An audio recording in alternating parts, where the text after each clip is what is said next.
Hello everybody, and welcome to this next installment of the 12 steps to aligning yourself to building wealth like the rich. This is Patrick Stockhausen here, serving traders and investors, teach them the mindset of the rich and financial trading, and showing them how to manage their money and buy assets so that you can have the freedom, the choice that you truly desire. And in today's session, we're going to be talking about your beliefs about money and financial trading.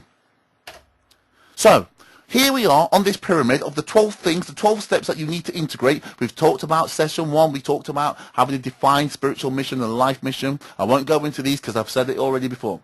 We talked about in session 2 about your identity, and I've told you to go read the book, Psycho-Cybernetics. Brilliant book. In session 3, we talked about what are your top 5 values and how your values are determining your focus, and your focus will determine where you spend your energy and where your money will flow.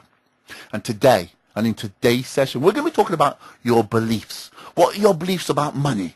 What are your beliefs about trading? But before we talk about that, we're going to talk about what is the purpose of life. I beg your pardon, Patrick. Yes, we're going to talk about the purpose of life. Patrick, I'm here to talk about trading and make money. No, we need to talk about the purpose of life. Why? Because, and I'll tell you this, the purpose of life is this. Your genes, and I've said this before, and I said it about your values, have one selfish goal: to survive and replicate. By producing attractive offspring, your genes know they have the highest probability of continuing their existence. Now, some people don't want to have children, but they have other family members, and they want to make sure they're all right because they've got the same genes. And on average, we have 28,251 days in order to do this. So in order to do this, your brain has been hardwired to avoid pain and gain pleasure, right? So we'll act consistent with that, which we believe is going to give us pleasure, and we'll go, oh my God, that's painful over there, get away from that. That's how you have been hardwired.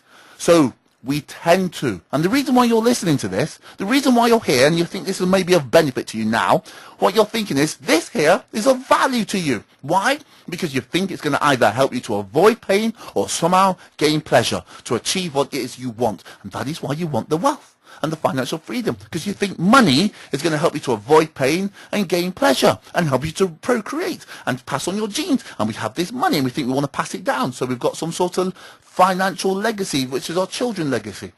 That's how you're hardwired.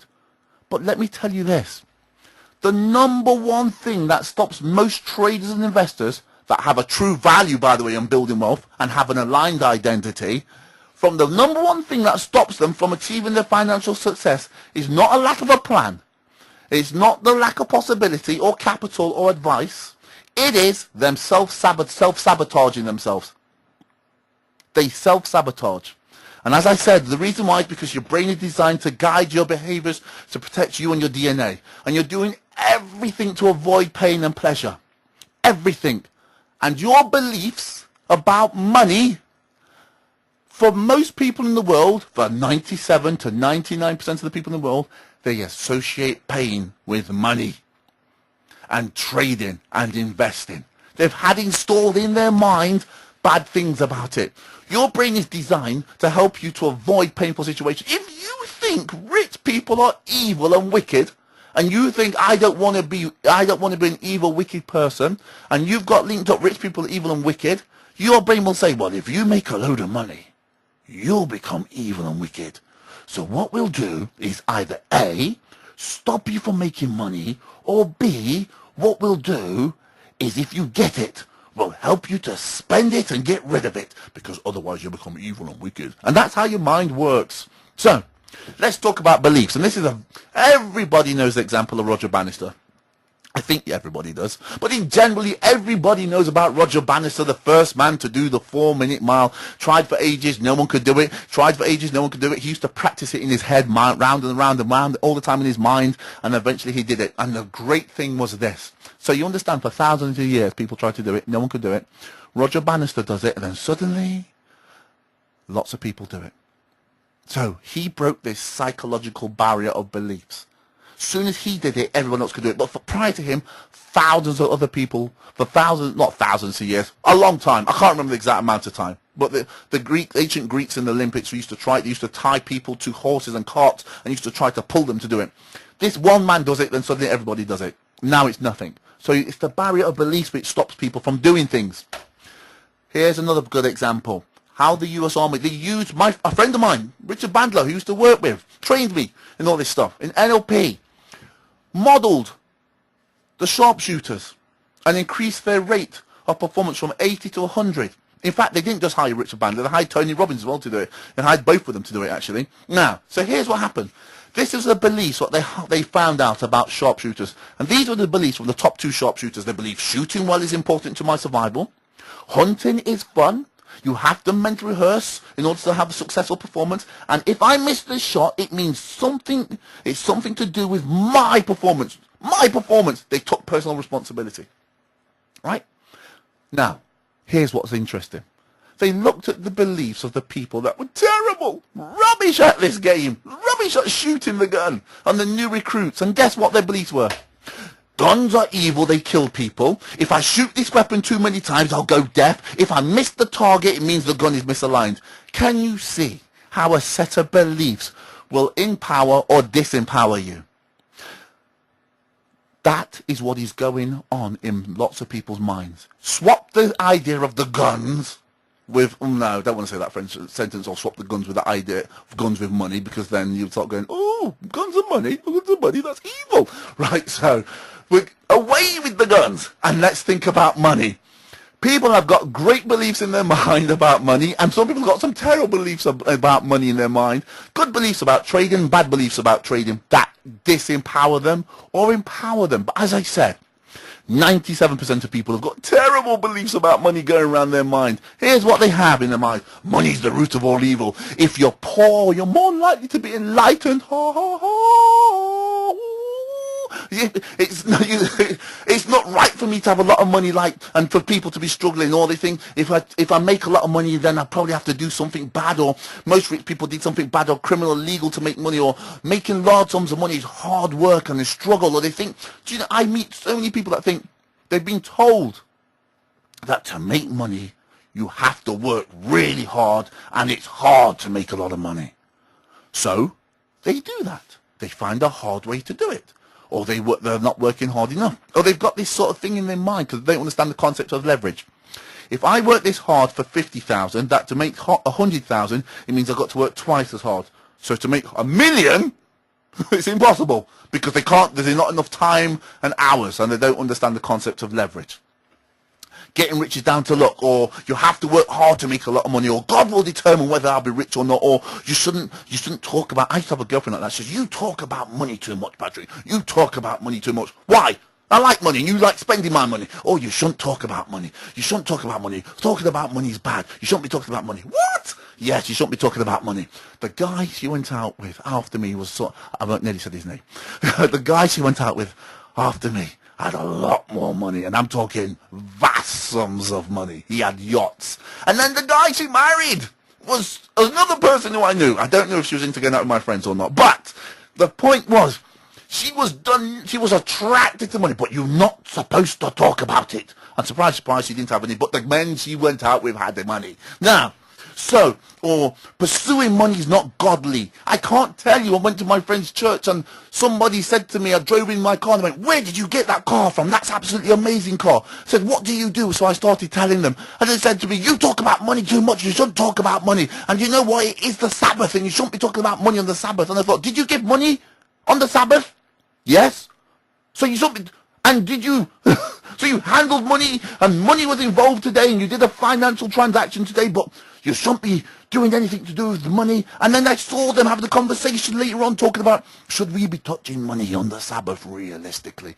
And then I've had them call me up and say, can you come and tell me how you make money? And I'm thinking, no wonder you've got no money, because you think it's not godly. And if you're really religious and you think money's not godly, you then have this thing in your mind of, I'm either godly or I'm into money, but I can't have both. And then you have these things like, it's easier for a camel to go through the eye of a needle than a rich man to get through the gates of heaven. And all these things like that. Or it takes money to make money, or rich people aren't nice, or money corrupts people, or the thought of having 10 million. Who the hell needs 10 million? Did you say hell, Patrick? Yes, I did. You don't know one needs that much money. So thoughts like this are limiting people. You need to be aware. What are the thoughts? What are the chimes? What are the jingles going round your mind about money? What did you grow up? What did you hear about money? What's going round your mind about money right now? Because if you've got thoughts like that going around your mind, let me tell you this right now. And I said it before at the beginning.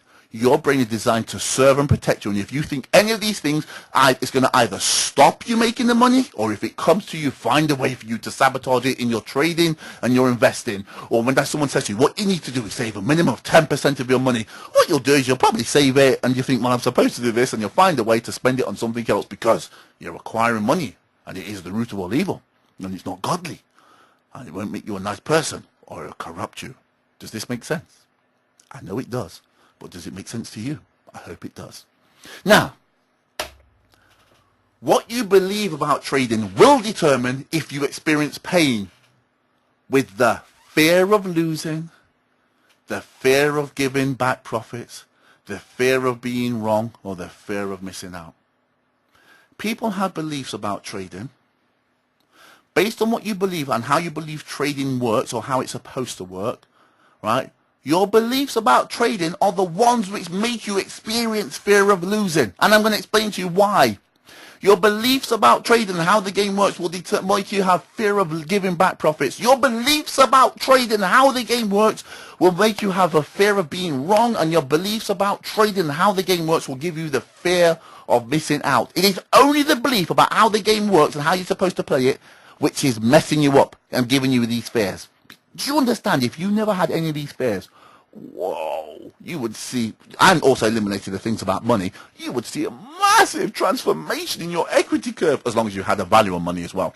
So, here's what's going wrong.